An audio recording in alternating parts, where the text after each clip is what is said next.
Some women learn to read spreadsheets. Some learn to read body language or ultrasound scans. But no one ever teaches us how to read our own body. The body that says no before your mouth does. The one that clenches at a smirk and softens at true safety. We're taught to override it, to be patient, understanding, kind, to give him grace. But what if your body knows something your mind hasn't caught up to yet? What if the off feeling isn't your trauma, it's the truth whispering before it shouts? I used to think I was overreacting, that I was too sensitive, that maybe something from my past was getting in the way of a good thing, that I should give him grace, be kind, patient. That's what I was taught to do. But here's what actually happened. I was folding laundry in front of the TV while we were watching a movie. My boyfriend had recently moved in, and I was adjusting to make space for his belongings. I folded a towel in half widthwise, and then in half lengthwise, and in half again. After piling 3 towels on the coffee table next to us, he said, "Why don't you just roll them up?" I glared at him and said, "Why don't you just roll them yourself?" So he took the towels, unfolded them, and rolled them up, stacking them neatly next to each other. Then he wordlessly sat back down to watch TV. Anger started to rise in my chest. I wondered if he was a control freak who had to have everything his way. What was wrong with the way I folded the towels? I started throwing his laundry back in the basket and only folded mine. I stomped off and put mine away, pissed that he was being so patronizing. But I paused and questioned if I was overreacting. "Hey," I said when I returned, "I want to apologize for being snippy when you suggested I fold the towels a different way." I responded in a passive-aggressive way by refusing to fold your clothes. "That's okay. I didn't ask you to fold mine anyway," he had said, minimizing my behavior. But I didn't let myself off the hook. I explained, "This reminds me of my last relationship where everything I did was redone. I felt like my way was never good enough. When you questioned how I folded the towels, I felt judged. I wish I had asked what made you suggest rolling instead." He said, "Oh no, your way is just fine." And I believed him. I thought it was a ghost, a memory, something from my past haunting the present. I thought I was projecting old wounds and getting in my own way. But then it happened again, and again, and again. "The fence looks good," he said a few days later. "But why didn't you just use concrete blocks for the posts?" I told him I did what most people do, dig a hole, pour cement, and backfill with dirt. "Well, they rot faster that way," he said. "Are you suggesting I redo it?" "No, just next time, protect the bottoms better." I asked him directly, "Is there something I'm doing that's bothering you?" "No, why would you think that?" "Because you keep nitpicking things that don't really matter." "What do you mean? I just said you did a good job." "Yes, and then you told me a better way." "I'm just trying to be helpful." If I wanted your advice, I would have asked for it. And that's when it hit me. It wasn't just the towel folding or the fence. It was everything. My words, my work, my decisions. He kept offering feedback I never asked for, wrapped in little insults and paper-thin praise. It was always, "You're amazing," except for this one little thing. I told him, "You're not supporting me, you're correcting me." And he said, "But you told me you wanted to be challenged." At first, I gave him the benefit of the doubt. The way he nitpicked me reminded me of my brother, a linguistics major who used to tease me about California slang, like saying "like" instead of or calling the freeway the 5 instead of I-5. I grew up in a perfectionist family where unsolicited advice was the norm. So this felt familiar. The irritation I felt when he criticized me like that was a small, hot tightness in my chest, and I breathed it in and let it out, releasing the moment. I could tell it was happening now, in real time. It told me something about his lack of emotional intelligence. It made me pause, not panic. And I started to wonder, do I really want a long-term partnership with someone who doesn't know the difference between connection and critique?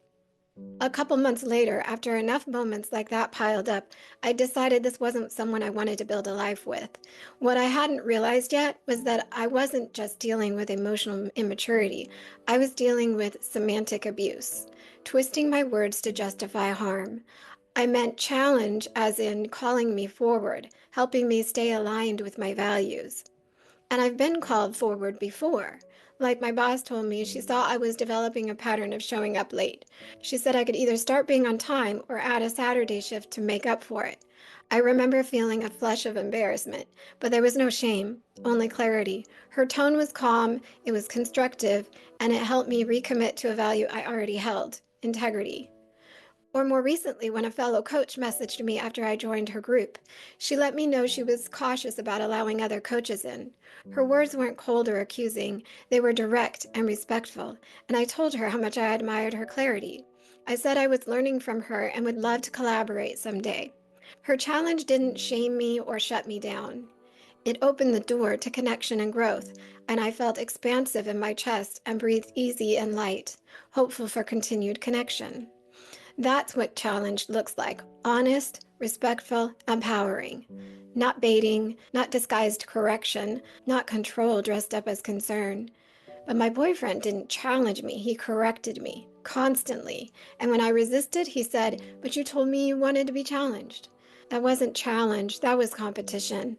He made it mean cut me down, correct me, undermine me. And when I objected, he used my own words against me. And that, right there, was the signal I missed. Not the words, not the digs, the confusion. The constant feeling that something was off, but I couldn't name it. The circular conversations. The way he would stare at me blank-faced and play dumb, twisting my words, asking me to explain again and again until I lost track of what we were even talking about. His confusion became my exhaustion. And at one point I wondered, is this early onset dementia? Autism I hadn't noticed? A lingering effect from the stroke he'd had before we met? But no, he wasn't forgetting. He was avoiding, dodging, dragging me into endless conversations where I explained, clarified, softened, and re-explained until I was emotionally wrung out and no closer to clarity. I didn't know it at the time, but it was a manipulation tactic. Make her do the work. Make her doubt what she saw. Make her think he didn't understand, so she'll keep giving more while he gives nothing. That's when I learned about the word confabulation. He wasn't misremembering. He was replacing the truth with a version that made him feel better and expecting me to live in that version with him. That was the most disturbing part. He saw himself as a better man, enlightened, healed. He thanked me for feedback, called me a mirror, his lighthouse. He bought me flowers to paint over the psychological abuse, even after I told him I didn't want them, that I wasn't for sale. He said there were no strings attached, but there were. The strings were a covert contract. If I love you harder, you'll let me stay. And when I told him no, no to the gifts, no to the revisionist history, no to doing the emotional labor, he showed me who he really was. After we ended, he wrote me in an email that he wished he had raped me and hit me when he had the chance. Let that land. That wasn't a trauma response. That was predatory intent. The shy, fumbling guy who said he was grateful for my feedback, that part wasn't the truth. The truth was what came out in his rages, in the way his face went cold, stone still, in the smirk when he baited me, and the crying afterwards about his traumatic childhood causing him to behave that way. No, those weren't protector parts. That was psychological abuse. Because as time went on, it became clear. Those little digs weren't isolated. They were part of a pattern. He wasn't just nitpicking, he was competing, undermining, and then it kept getting worse. And the more confident I became, the more subtle his control got. What started with towels turned into power plays and sabotage. My gut had picked up on it long before I could explain it. And it was right. No, I didn't doubt myself in the end. I didn't think I had failed to set boundaries. I knew. My body knew long before I did. What I second-guessed was the beginning. The quiet moments where something felt off but not dangerous. Where the body whispered, "Not quite right." Where I thought, maybe I'm projecting. Maybe I'm being unfair. But it was the moment I saw the cold stillness in his eyes. My body remembered. I was 6 years old again. We were fleeing from my dad the night he attacked my mom. No, I didn't see his face that night, but I knew the feeling in my body, and it was the same. So, was it my ghost? or was it real? It was both. And it wasn't screaming, it was saying, back away slowly. The danger is real. Don't run, but don't stay. That's what reading the body is. It's not drama. It's not always obvious. It's a quiet intelligence. And when someone like him starts calling you irrational for not letting the past stay in the past, what they mean is, forget it so I don't have to feel shame. But we don't forget, because it's not the past if it keeps happening. We name it and we leave. If you've ever gaslit yourself into staying, or thought maybe you were the problem, or kept explaining your hurt, hoping you'd finally understand, I want you to know your body already knows the truth. You're not too sensitive, you're not making things up, and you don't have to wait for it to get worse to trust what you feel. This isn't about overreaction. It's about attunement, and that discernment, it's not magic. It's a skill, one you can build, and you don't have to build it alone. Download my free discernment guide, and then join me in a free one-on-one session to practice it. The links are in the description.